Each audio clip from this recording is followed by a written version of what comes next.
Thank you everyone for coming today. As you know, this month starts the beginning of the UK's presidency of the Security Council.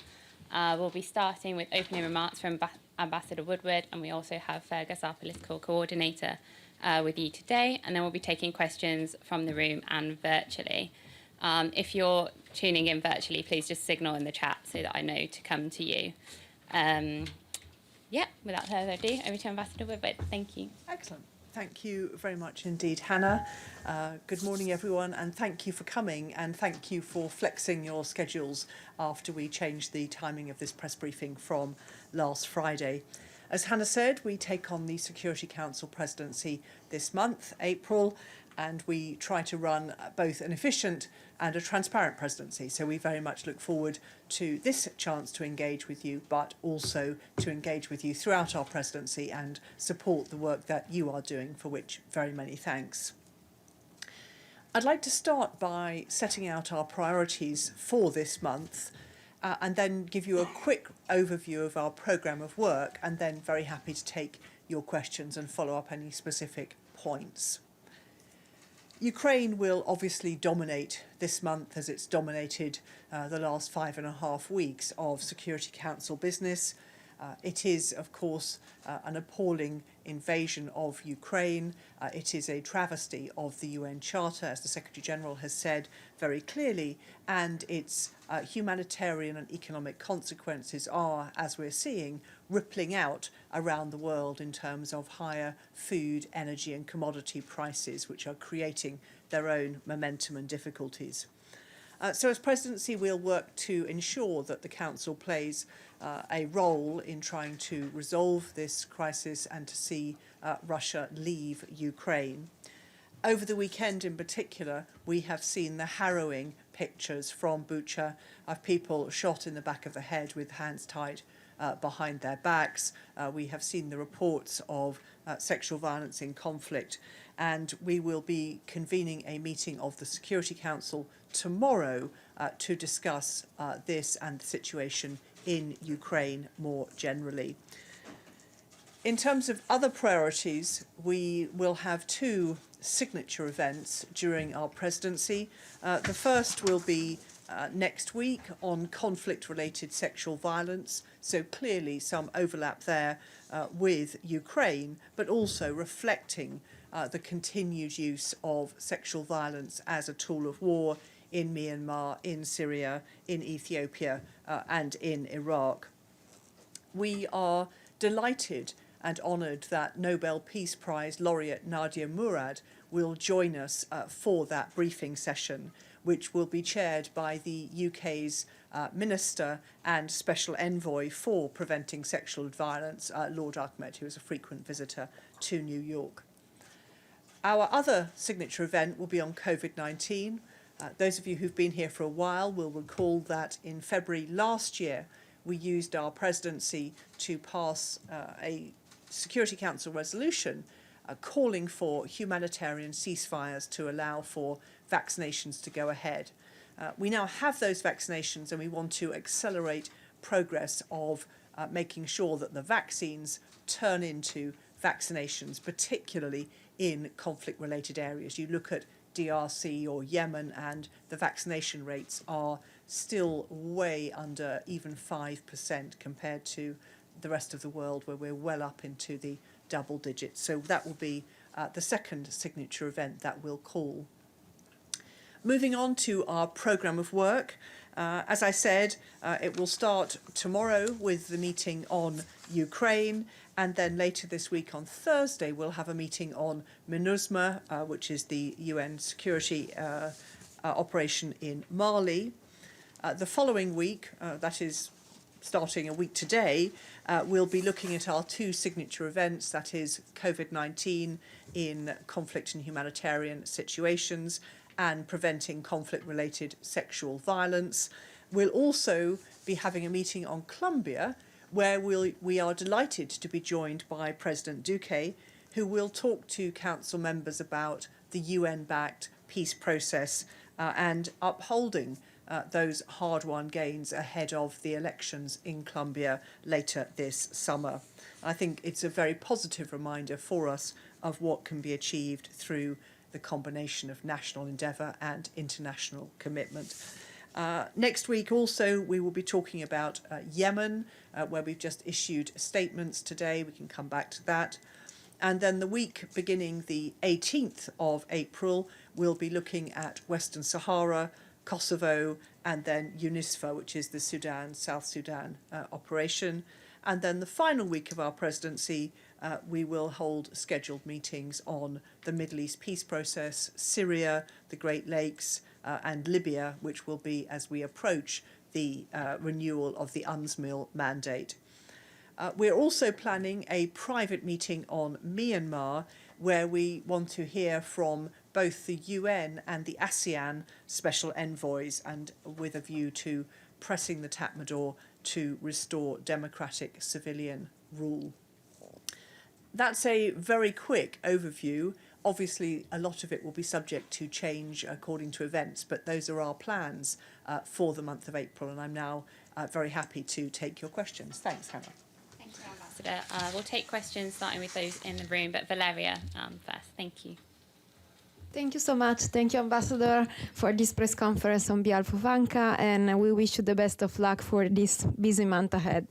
My question is on Ukraine, and what are the next steps you are planning to take to put pressure on Russia, and if you agree to with the United States' intention to push through Russia's suspension from the UN Human Rights Council. Thank you so much.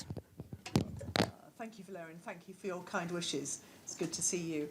As you say, we want to keep up the pressure on Russia. I think we succeeded in that in both times. We had General Assembly votes with 141 and then 140, first condemning the invasion and then calling for a humanitarian response. But as my Foreign Secretary has just said, we strongly support the US call to suspend Russia's voting rights in the Human Rights Council, and we will look to take that forward here in the coming days, because although, as people will know, the Human Rights Council meets in Geneva, the decision would be taken by the General Assembly here in New York. I also expect Russia to be isolated, continue to be isolated in the Security Council. We've seen a number of situations over the last 5.5 weeks where that's been the case, and we want to keep the pressure on Russia so that we can support all of the work that is going on to see Russia leave Ukraine. Thank you. Thank you. I anticipate a lot of you will have questions on Ukraine, as with Valeria, so if we can ask those up front, that would be great, and just raise your hand. And I'll go to Nada first, I saw her. Thanks, Ambassador. Just to follow up on the GA meeting. First, has there been a resolution circulated yet on that? And secondly, do you think we would have the votes in the General Assembly? The Russian ambassador to the UN in Geneva doesn't think there would be enough support. What do you say? So there's not a draft resolution yet, but as I say, we'll seek to accelerate that in the coming days and probably hours, because we want to move fast on this one. In the General Assembly, I don't see why there wouldn't be. There's been widespread condemnation. First, as we said, 141 votes condemning the invasion, 140 votes calling for humanitarian support. And those seem to me very closely related to the sort of issues that the Human Rights Council discusses. And you saw the images coming out of Bucha. We've seen the suffering in Mariupol.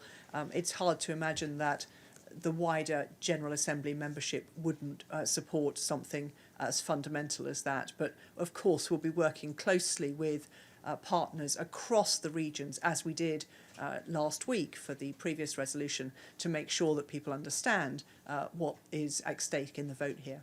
Thanks. Thank you, Ambassador. I've been asked to remind you all to ask your questions into the mic when you have them. Edie next, please. Thanks. Thank you very much, Madam Ambassador.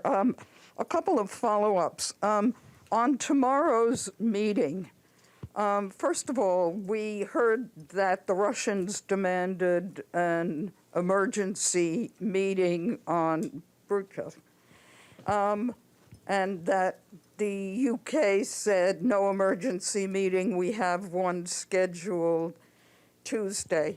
Could you explain why the UK decided not to respond to that request? And also, can you tell us what you expect as any kind of an outcome for tomorrow's meeting? Thank you. And as the images from Bucha came through over the weekend, we were all appalled, and that was definitely part of our thinking in terms of shaping the agenda for the meeting that we had scheduled for tomorrow. The Russians were in touch with us in the course of yesterday, asking for a meeting and asking that it took place today. It's up to the presidency to schedule meetings, and in line with the rules, we have put together those two meetings. We already have the Secretary-General coming to brief, and I think we'll have a well-informed meeting, and with an extra less than 24 hours, we have scheduled that meeting, so met the Russians' request. And the outcome, what are you expecting as an outcome? What's important about this meeting?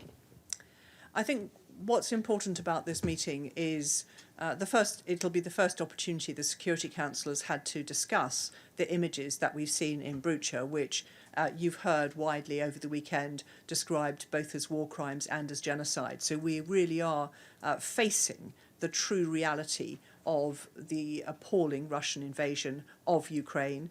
We'll need to think about how we deal with that. But I also expect it to continue the pressure on Russia to withdraw and end this illegal war. Sherwin, I think you were next. Good afternoon, Ambassador. Sherwin Briceby, South African Broadcasting. Allow me to play devil's advocate here. How does the UK and its allies and partners plan to broaden the coalition against Russia within this building? I'm sure you're very well aware that there is whataboutism very much at play in the conversations you have. You saw the number of abstentions in both General Assembly resolutions. Whataboutism about the Iraq invasion in 2003, the NATO no-fly zone in Libya that has created vast insecurity in the Sahel region, civilians killed in Afghanistan. Just Google any wedding and something will pop up. So there's lingering resentment, Ambassador, particularly to Western nations now sort of imposing their will, but not really taking any or acknowledging their past missteps, perhaps. Is there any room for that in your conversations moving forward? I think there most certainly is. We have not only welcomed very much the widespread support we've had in the General Assembly, two-thirds of the General Assembly condemning the invasion and supporting a call for humanitarian aid, but we have heard the feedback and the comments from those who have abstained, sometimes not on the issue, but sometimes under pressure from one party or another.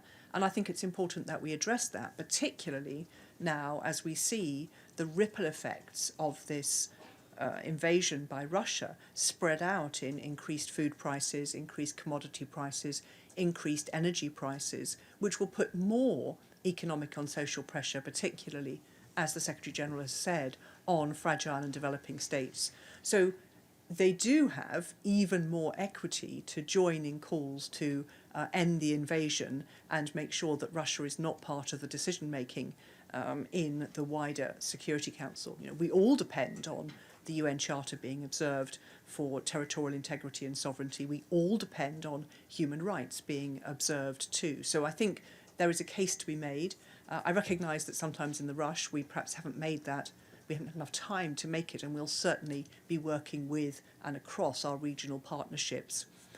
I would say too, and I take the point, when we did the voting analysis, we saw quite widespread abstentions or even negative votes coming from sub-Saharan Africa. And I think it's understandable. You're talking about insecurity, you're talking about climate insecurity, talking about the rise of terrorism added on to many of these questions. But we're also talking in Russia, as many people, in southern Africa, as many people will know, of the widespread presence of Russian troops, either troops themselves or Wagner, the mercenary group that is known to be in Libya, now has moved into Mali. And I think that is also a factor that people need to weigh into the balance. They may, on the face of it, be talking about security, but actually I think it's a very disruptive force to have in the region, and we need to help explain some of that. Have I got to the nub of your question there, or did I miss something out? Oops. I mean, you often hear the word hypocrisy, right, in terms of Western nations lecturing Russia on what it must and mustn't do, but there's no real penance or acknowledgement of past missteps in terms of the UN Charter being violated by a UK-US coalition in Iraq, for example, in 2003. Do you gain greater legitimacy by addressing those and saying, look, we've made mistakes in the past, and this is why we believe Russia is wrong too, or do you just ignore the past and then sort of castigate Russia in what they're doing in Ukraine? So we certainly don't ignore the past, but I think you've heard very clearly where the Secretary-General is, and the primary challenge now is to re-establish the primacy and the sanctity of the UN Charter and to end the invasion of Ukraine, the humanitarian suffering it's causing in Ukraine, but also now its ripple effects across the world. So we're all willing to learn lessons from the past, most certainly. Thank you, Ambassador. Next question. Yes, Joseph Klein, Canada Free Press. Two questions. First of all, can you confirm that Russia has asked or is planning to schedule an ARIA meeting this month? And secondly, you mentioned the consideration of suspension of Russia from the Human Rights Council. I'm wondering why you would stop there. I mean, there's really more significance attached if there were consideration of suspending Russia from the voting in the General Assembly, or even broader than that, its membership in the UN and its ability to veto resolutions that are intended to address the humanitarian crisis and ceasefire and accountability in Ukraine.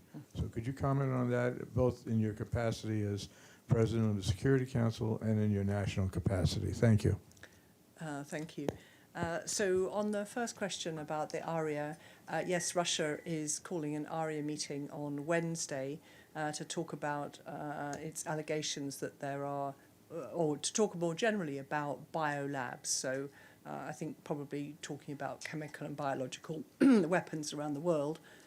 I would say that the Security Council has already had 3 meetings at Russia's request to discuss allegations, and at each meeting the UN Under-Secretary-General for Disarmament Affairs has been absolutely clear that there is not a shred of evidence for any of this, and that if there are allegations, then the proper procedure is to vacate the site and allow experts in, or seal it and allow experts in to investigate, but not to make allegations like that. So yes, there will be an ARIA on Wednesday.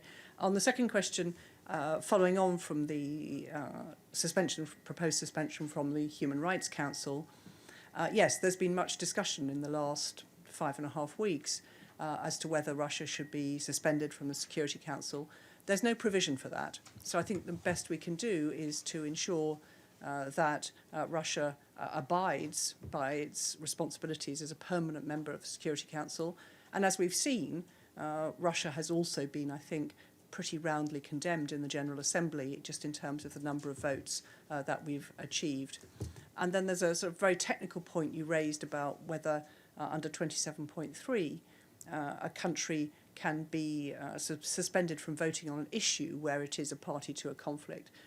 There's a sort of very technical point around that, which is that's under a Chapter 6 resolution, not a binding Chapter 7 one. And so we haven't actually got to that point. But I think really the key point is to keep Russia isolated under pressure to withdraw from Ukraine and to use the levers we have here at the UN to try and contribute to that effort. Thanks. Thank you, Ambassador. Philippe, you have the next question. Philippe. Sorry, thank you, Anna. Thank you, Ambassador. My question is on the Myanmar meeting, when it would be, and do you expect a product? Thank you. Thanks, Philippe. The Myanmar meeting we've scheduled for the end of the month because we want to hear from both the ASEAN Special Envoy, Foreign Minister Prak of Cambodia, but also the UN Special Envoy, Nolene Heitzer. Foreign Minister Prak has already been to Myanmar, as you know, but Special Envoy Heitzer's visit is scheduled for later in the month. So we're hoping that by moving the meeting towards the end of the month, we'll be able to hear from them both and then get back to talking about the 5 principles.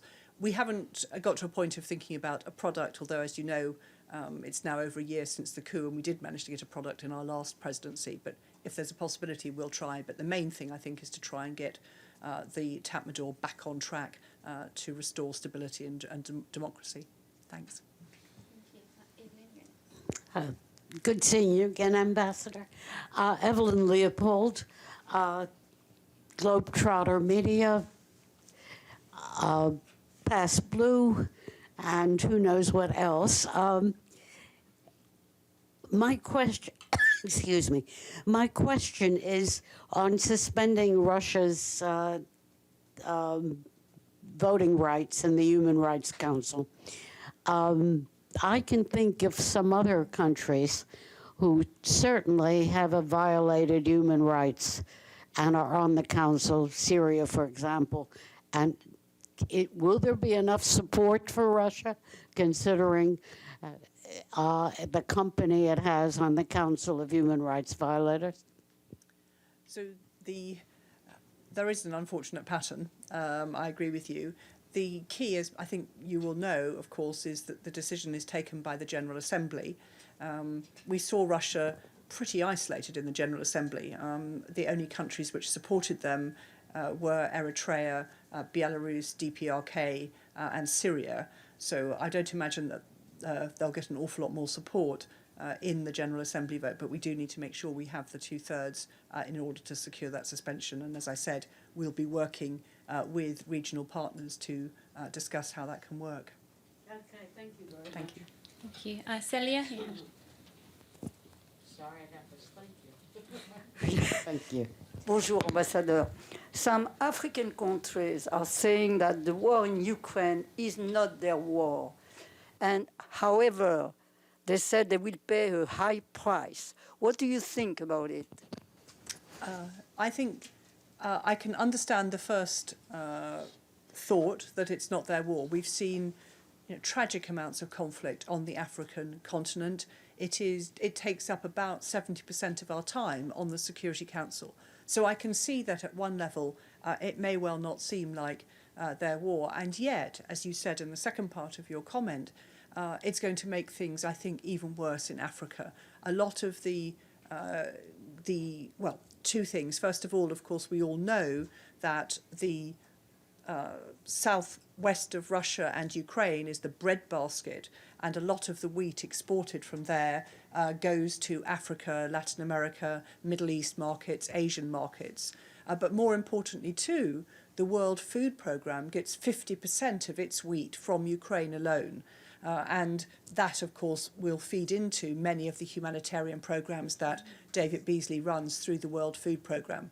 So there is a tragedy. It's not Africa's war. They've got, excuse me, more than enough problems of their own with growing terrorism, climate security, fighting within the countries, humanitarian crisis in Ethiopia, conflict in Sudan, and you know the list. And yet, this war, this Russian invasion of Ukraine, is going to make things worse for Africa as well. So that's why it is so important that we keep the pressure on Russia to get out of Ukraine. Thank you, Ambassador. Kristen, you had the next question.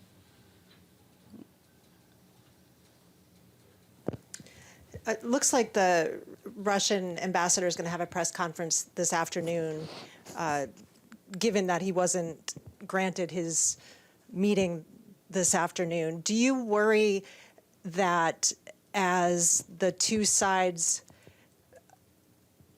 get into this debate, do you worry that by not engaging him in the council on this today, in these continuing back and forth press conferences, that the sides just get pushed further apart? How do you combat misinformation when you have two separate sides that are basically holding separate events and not talking to each other? And does it not fuel their claims of disinformation if some of those questions aren't addressed? Thanks. So I think there's quite complicated and interesting questions in there. Thank you for those. I think the first thing to say is to reassure everyone that we have met the Russian request to host a meeting, to hold a meeting. It will take place at 10 o'clock tomorrow morning. As presidency, that's what we do. People ask us if they can have meetings and we schedule them. So it is true that we couldn't schedule it, and we didn't schedule it according to the Russian request. That's partly, as I mentioned, because we have the Secretary General coming.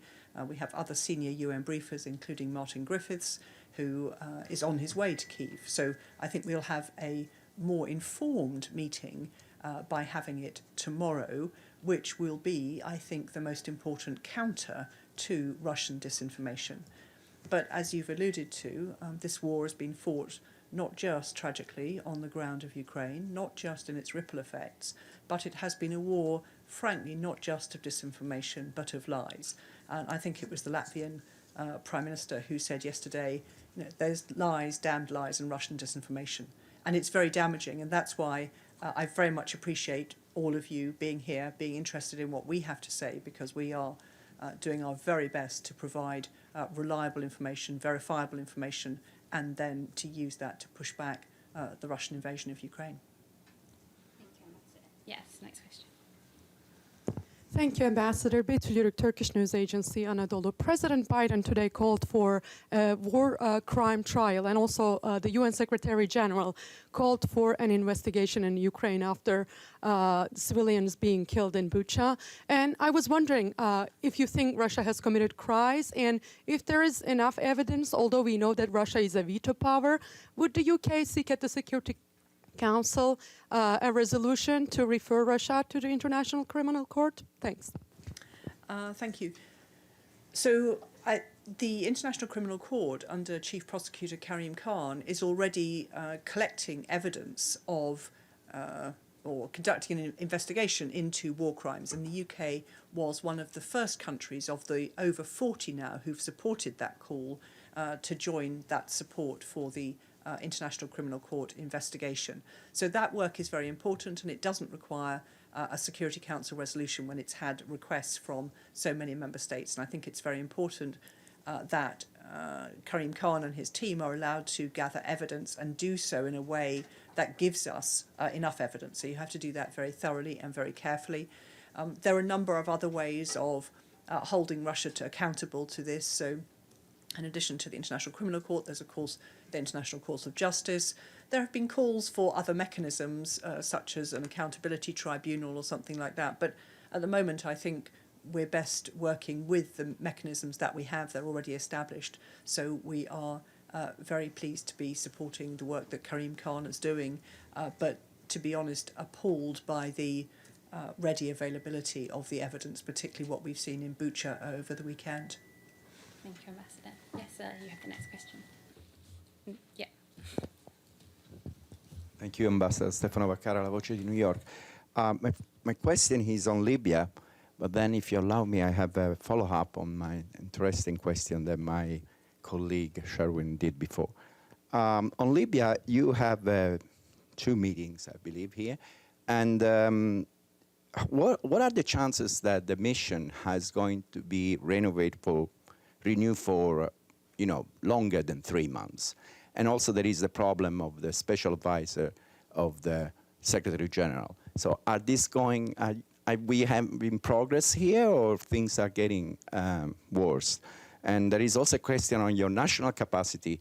European countries in Libya have been, for the last few years, have been doing not been doing a common policy, let's call it like this. Is maybe now the new unity that came from the crisis in Ukraine is going to help the Europeans? So I include UK, but also France and Italy and Germany in finding a common policy there. And then if you allow me after that, a follow up on the question before. So thank you for your question on Libya. Yes, so at the moment, Stephanie Williams, who is the Secretary General's Special Advisor, is doing an excellent job. But as you say, in difficult circumstances, she's been doing a very strong job in bringing together the various parties to try to hold the constitution together and move forwards towards having elections, but there have been recent challenges. We do need to renew the mandate, and we need to do that in a way that makes sense on the ground. So we'll spend some time now in discussions looking at the best way of renewing that mandate. The appointment of Stephanie's successor, a new special envoy, will be, of course, for the Secretary-General, but as he's been clear, a new special envoy should be based in Tripoli and therefore able to talk to parties and continue, I think, to try to meet the will of the 2.8 million Libyan voters who want to see their country back on the road to democracy and back in stability and peace. Thank you. And you had a second question too. Yes, just a follow-up on the question about hypocrisy, because I think that question was a very important, because if we go into the, especially the General Assembly, right? I remember in the first vote that passed large majority, I remember the speech by the Serbian ambassador. They say, I'm going to vote your resolution, he said. But I don't like when you say this is, it was referring not only to the Ukrainian ambassador, it was referring who was presenting a resolution, that this is the first time after the Second World War that then a capital has been bombed without the authorization of the United Nations, because Belgrade was bombed without the authorization of the United Nations. So are you trying, maybe your national capacity, I mean, we could expect also from a US ambassador, but wouldn't help you to find more consensus in say, yes, we were wrong in not respecting the charter, and these are the consequences, we have to fix this institution? I think this goes back to the question of history, and I agree with you. I found one of the, how shall I put this, one of the most valuable things that I do here when we talk, for example, about resolutions on Africa or discussions on Africa, which takes up, as I say, about 70% of our time, is listening closely to my African colleagues and really doing what we say when we say African solutions to African challenges. So I agree with you. I think there's always a place for looking at history, learning from mistakes, and then trying to use those to inform what we do in the future, and particularly with many countries who have long memories here of things that may have gone wrong in the past, for which the UK may have been responsible, or other countries may have been responsible. So we do have to respect people's history and point of view, and then try and bring them to understand how that aligns with the UN Charter, which is what we're all here, all signed up to, and all trying to make sure that it works. Thank you, Ambassador. I think we have just a couple more questions from those in the room, and then we'll move to the people on the screen. Yes, sir. Thank you, Ambassador Mario Villar with the Spanish news agency EFE. As you said, Martin Griffiths is planning to go to Kiev. He was in Moscow today. Do you see any chance of this initiative for a humanitarian ceasefire working out, given what you've heard from the Russians? And do you expect the Council to do anything to try to support Mr. Griffiths? Yes, so I was talking to the Secretary-General just last week about the importance of the initiative for humanitarian ceasefires and the importance he attaches to the mission that Martin has gone on. And he's had a pretty busy time because he was, of course, in Kabul and then Doha for the Afghanistan conference. So now in Moscow trying to negotiate the humanitarian ceasefires and then going on to Kyiv. So he certainly has our full support as presidency and as the UK. And I'm sure he has the full support of, if not all members of the Council, then all but maybe one or two. So we very much hope that this will be successful, because as we've seen from Bucha, but also from Mariupol and so many other cities and some of the provincial cities around Kyiv, the urgency of humanitarian assistance for Ukraine is very high indeed.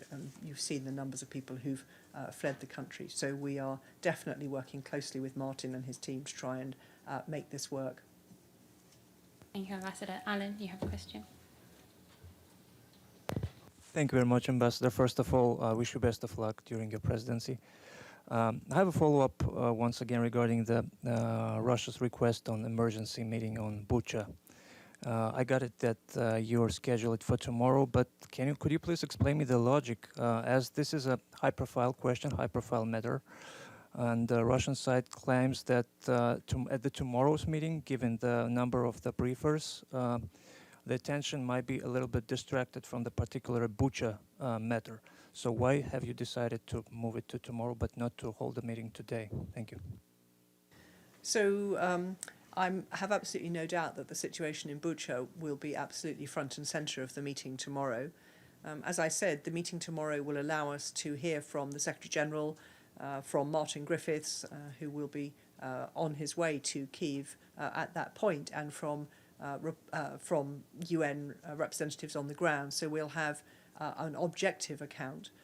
I agree. The images that we saw coming out of Bucha over the weekend were harrowing, appalling, probable evidence of war crimes and possibly of genocide. So we have moved fast, but we didn't see a good reason to have two meetings back-to-back on Ukraine. So that's why we have acceded to the Russian request, as we do as presidency, and we will hold their request for a meeting tomorrow, by which time I hope we'll have more information and we can have a more informed discussion as well. Thank you, Ambassador. I think Alan had the last question from the room, so I'll go to Abdelhamid on the screen, but if anyone else has a question, please just wave. Thank you, Madam Ambassador. This is Abdelhamid Fayam from the Arabic daily Al-Quds Al-Arabi. I'm asking you in your capacity as the representative of the UK, when the Palestinians resist their occupiers, they are called terrorists. When Israel bombed Gaza, destroyed buildings, including media buildings and families, they are called self-defense. We don't see the same argument when the Ukrainians fight their occupiers, they are heroes. And when Russia bombed a building, then it's a war crime. Don't you see that there is double standard here and that perpetuated the suffering of the Palestinian people because many Western countries continue to deal with Israel different than the rest of the those countries who occupy others or who commit war crimes? Thank you very much. Thank you. So can I just check, was your question more about the Middle East side of things or about Ukraine? It wasn't quite clear. I'm afraid the sound quality isn't great. I'm asking about the double standard of how you deal with the Palestinians when they resist their occupiers. They've been occupied for over 54 years now. And when you talk the same thing, when the Ukrainians resist their occupiers, they're heroes, while the Palestinians are terrorists. Isn't that double standard of treating the Palestinian this way perpetuated the occupation that long? Thank you. I think I would say that, first of all, we deeply regret the loss of life, and in particular, recently we saw the tragedy of 2 Ukrainians killed, 2 Jewish Israelis, and an Arab-Israeli policeman. So all of that is another example of the appalling cost of the ongoing conflict. But the UK has, I think, for the duration, been clear in that we support a negotiated settlement leading to a safe and secure Israel living alongside a viable and sovereign Palestinian state, of course, based on the 1967 borders. So we do try to be both objective and even-handed, despite the various complexities of the conflict, which, of course, you're well aware of. Thank you, Ambassador. And next question is from James on the screen as well, please. Yeah, thanks so much, and thank you, Ambassador, for all your answers so far, particularly about efforts to censor Russia within the UN system. You've spoken about the Human Rights Council, and you've spoken about there being no provision for removing voting rights of Russia in the Security Council. I'm just wondering, is this additional dimension to this question, which is the claim made by Ukraine and some others that the seat that Russia holds in the Security Council actually doesn't belong to Russia, it actually belongs to the Soviet Union, which was, of course, dissolved. Have you made an assessment of that, and does that argument hold any water from the British perspective? I think it's a complex argument. I've heard it from the Ukrainians now several times. I think just in practical terms, there probably is very little value in going down that route. And I say that because we are dealing with, as we've already been discussing, an already packed Security Council agenda, a Russian invasion of Ukraine that has, frankly, trampled on the UN Charter, as you've heard the Secretary General say very clearly, that has probably involved war crimes and possibly genocide. So I think it's important that the Security Council and its members try and prioritise these key issues rather than looking at what may be a valid line of inquiry, but I think would seem to most people quite a long way from resolving our immediate responsibility for the humanitarian, the human rights, and primarily the peace and security aspects of this conflict. Thank you, Ambassador. I think that was our last question, unless anyone's going to... Oh, yes, thank you. Hello, thank you, Ambassador. My name is Marisela Rivera with the Yomiuri Shimbun. I have a question on the DPRK. Can we expect any meetings on that? Anything to strengthen the sanctions regimes on DPRK? Thank you. So I think I would say, regrettably, I fear that's quite possible. We, of course, saw the recent ICBM test from North Korea, and the signs are that they have more in preparation. We've seen the reports that they may be excavating the tunnels under Pongri where they've previously conducted their nuclear tests. All of that is very concerning to us, and I had a meeting last week with Ambassador Liu Xiaoming, who is the Chinese Special Envoy for DPRK, to discuss these things. And of course the Security Council had a meeting too following the ICBM test, which landed, as you'll know, in the Japanese EEZ. We're well aware that this month holds a couple of key dates for the North Koreans. One of them is Kim Il-sung's birthday in mid-month. The other is, I think, Army Day or Military Day at the end of the month, and that traditionally the North Koreans have used those days in order to test further missiles. Of course, we hope they won't, but I'm afraid in the current climate I fear that they will. And our view is that that and the recent tests, we've had 13 missiles tested in 10 batches already this year, suggests that the Council may well end up having to meet on this again. Thank you. Thank you, Ambassador. I think that was our final question. So without further ado, thank you everyone for coming, and I'm sure we'll be in touch throughout the rest of April.